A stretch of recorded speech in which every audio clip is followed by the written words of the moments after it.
Charlotte, and this is Time Mama Tries to Read, and it's going to be a testament to whether I can actually do anything without waffling. Oh, have I got dog hair? Nope, but literally I'm in the zone of dogs, as you can see by little Edward, and Jack's just out of shot as well. I might bring him in towards the end. Waffling already. I have got a really ridiculous Christmas book haul, and Stephen is due back in the next probably 3 minutes. So they're going to start barking. I don't really like editing. I don't like chopping the video together. It drives me a bit nuts. So probably I will be interrupted, but part of me is kind of driven to do this just in one go. I'm drinking a very naughty coffee. Not meant to drink these anymore. But it's been Idris's birthday and he's been crazy, so I'm allowed. So the books are all behind me. I'm going to just grab them cold and just go straight into them. This is Ghostland. Hope you can see this okay. In Search of a Haunted Country by Edward Parnell. And I've seen this come up on a few people's Christmas book hauls. I got this in the Waterstones sale. It was half price. I had a real splurge on Boxing Day, despite having got like a myriad of books. I then just went a bit nuts because I kind of felt that I was going to do no by January, and I also feel like I massively need to curb my spending for the rest of the year. I'm not going to be as dramatic as I was last year, where I called this the last book haul. So clickbaity. I cringe thinking about the fact that I called it that. But yeah, this is one of my little sort of final hurrahs. So Ghostland. This is about the United Kingdom, but the search of the sequestered places, our lonely moors, our moss-covered cemeteries, our stark shores, and our folkloric woodlands. I mean, come on. Not a massively amazing inside jacket, but the cover on the outside is amazing. Also in the same sale, I got Skint Estate, a memoir of poverty, motherhood and survival by Cash Carraway. Cash Carraway, as far as I know, is a bit of a sensation. Yeah, she did a one-woman spoken word show, Refuge Woman, about government cuts and to domestic violence services. She sounds awesome, and this is what it says on the tin. It's about herself. She's alone, pregnant, and living in a women's refuge. She couldn't vote in the general election that ushered austerity into Britain. Her voice had been silenced. Years later, she watched Grenfell burn from a women's refuge around the corner. What had changed? The vulnerable were still at the bottom of the heap, unheard. So yeah, this is kind of a raw book that I think will be quite relevant. Obviously not a happy read, but they don't need to be. This is Lost Dog, a love story, another half-price bargain by Kate Spicer. This is about, as far as I know, this is about a woman, Kate, and it's about the fact that she's depressed. I think she's got depression or perhaps bipolar. Oh, life going off the rails, so nothing specific, but she adopts a lurcher called Wolfie from a rescue centre, but then the dog goes missing, which is a classic thing that rescue dogs do, actually. I guess they've been through a lot as well. So she hits the streets to try and find him, and then it becomes a book about so much more, about what it is to love an animal and to sort of live in the world, as far as I could tell. Yeah, she runs into other people's landscapes and lives, finding allies among psychics and mysterious midnight joggers. It's a book like no other, about the myth of modern womanhood and the enduring mystery of the relationship between a human and a canine. What would I do if I lost you, Edward? So then I also got Out of the Woods by Luke Turner. As Olivia Lane says at the top, it's an electrifying book on sex and nature, religion and love. So it's a kind of return to nature. I think he goes to a kind of, is it a London woodland? Oh, London's Epping Forest, and he seeks refuge. He's coming to terms with his guilt surrounding his identity as a bisexual man, and then also a history of sexual abuse that he's endured as a child, possibly as a young adult. I think it was, who was I watching? I think it was Ariel from She Likes the Diction. That's what her Instagram is. I'm wondering actually if her YouTube is the same name. I'll correct myself in the show notes if not. And I'm sure you were talking, Ariel, about the fact that you wanted to read more books about bisexual identity. I'm sure that's what you were talking about. Maybe I've got you wrong and it was somebody else. But that's quite interesting to me as well. There doesn't seem to be as many books out there about that identity, that sexual orientation. So I'm really interested to read this.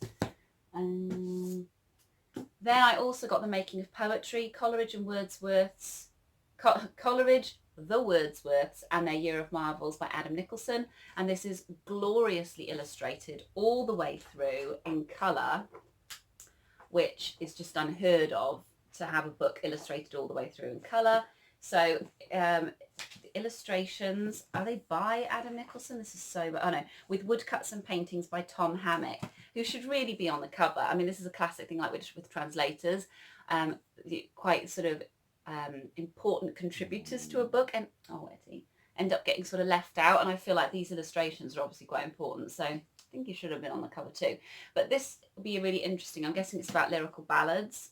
Probably have looked at that. The Ancient Mariner lyrical ballads. So it's really zooming in on the most famous year in English poetry, and I like something that goes into the micro rather than the macro, because I get a bit of a sense for it then. So that was another half price bargain. I mean, what are you going to do? And I think the last one I got in that sale, and this was a book I asked for Christmas, but you know, didn't get it. So this was actually what drove me onto the website in the first place. This is Tove Jansson's Letters from Tove Jansson. I keep getting that wrong. So this is all her collected letters as far as I know. I don't know if it's all of them, but it's got gorgeous, in the inside jacket, it shows the illustrations that she did when she was writing letters of the Moomins and various other things. I'm just really excited to geek out on this. I read the winter book in December and loved it.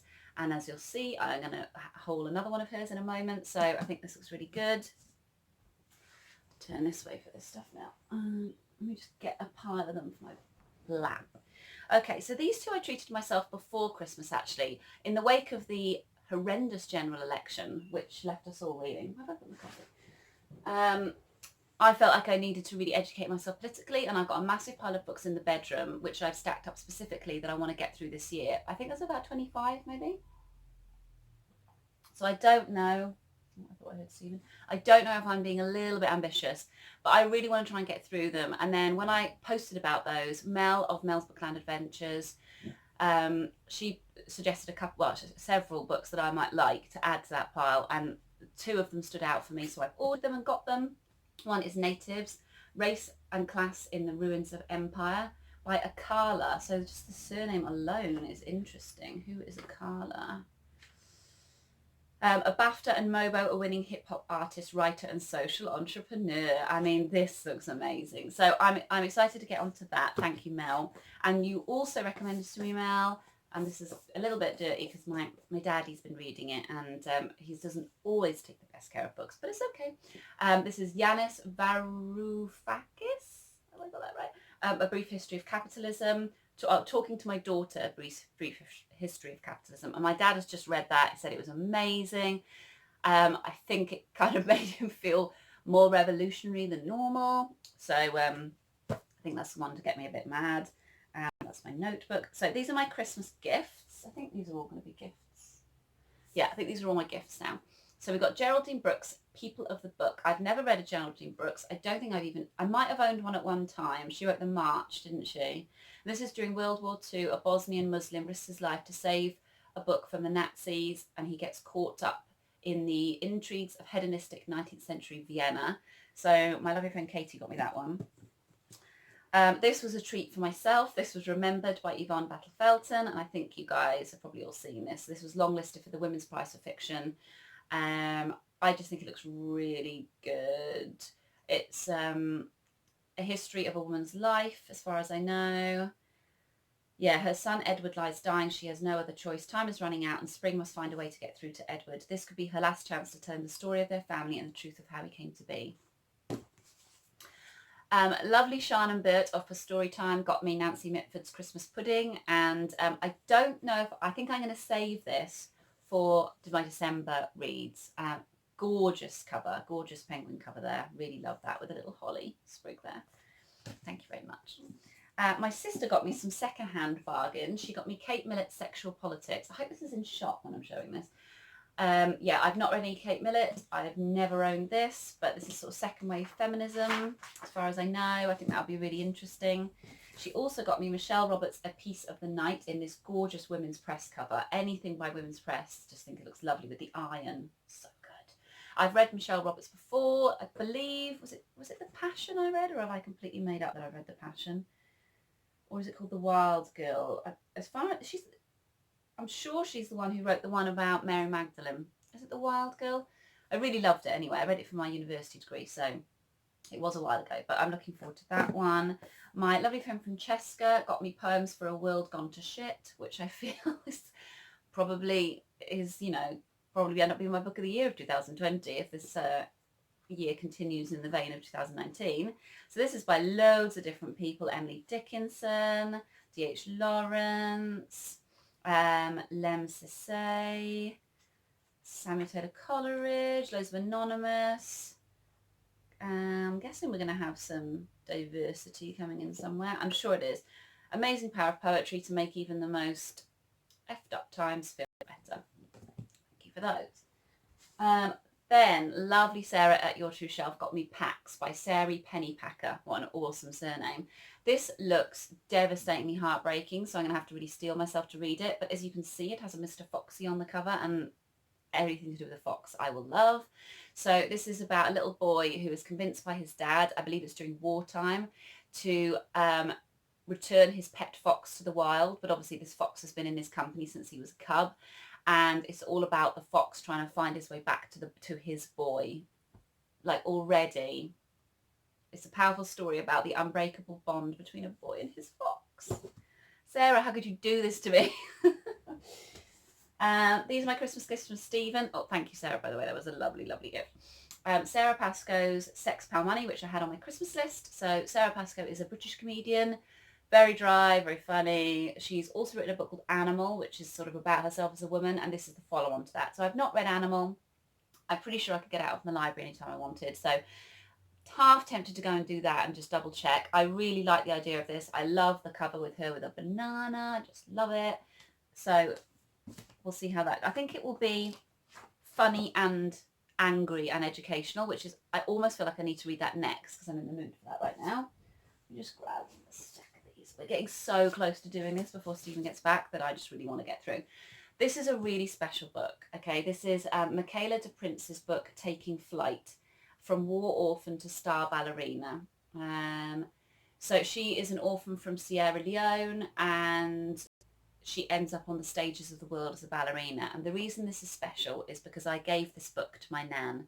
Every year I would get my nan and my great aunties a book, and my nan especially, she's into ballet and art.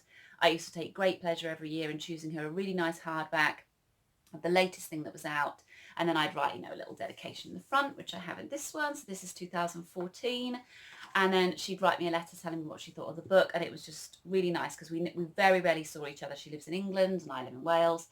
And then my nan passed away, so my mum over the last year has been going through her belongings, and she's returned this book to me, which is really, really nice. A lot of the books I got my nan were really fat books, and she confessed to me that because she was older, she had to actually cut them up along the spine to fit them in her bag, like that, so that she could carry them about and read them, and so that she'd even hold them in her hands because she found it quite difficult. So some of the books that I gave her have been like butchered into like 4 different pieces. So I haven't had those back. I'm pretty sure she probably put them in recycling, but this one has made it through, and I'm excited to read this book because I know she's read it. Then another Christmas present from Stephen was Unicorn by Amru Al-Kadi, the memoir of a Muslim drag queen. I saw this about, and then I'm pretty sure Sean's read it and loved it. It's back. I'm going to press pause for a minute.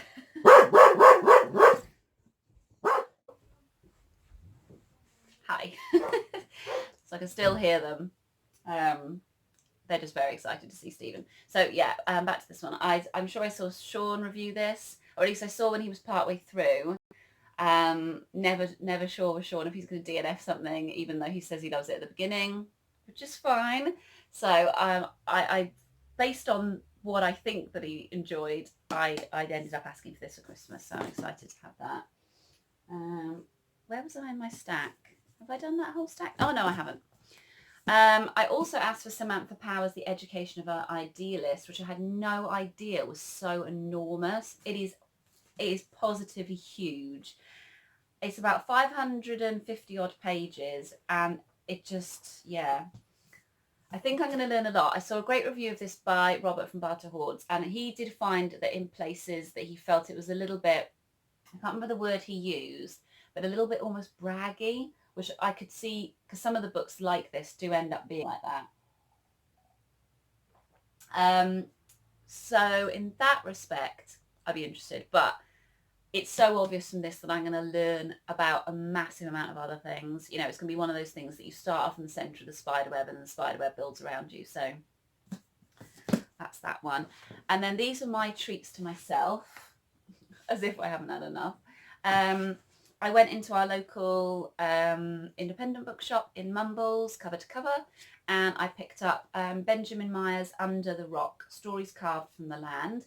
I've since been speaking to Mercedes from Mercy's Bookish Musings, and she did DNF this. So I'm currently reading Robert Macfarlane, and I will have to do a review for that in a minute, but I'm feeling that her DNF of this might be similar to my problems with Robert. I'm hesitant to say that because he's so popular on BookTube. It's like an instant thumbs down comment.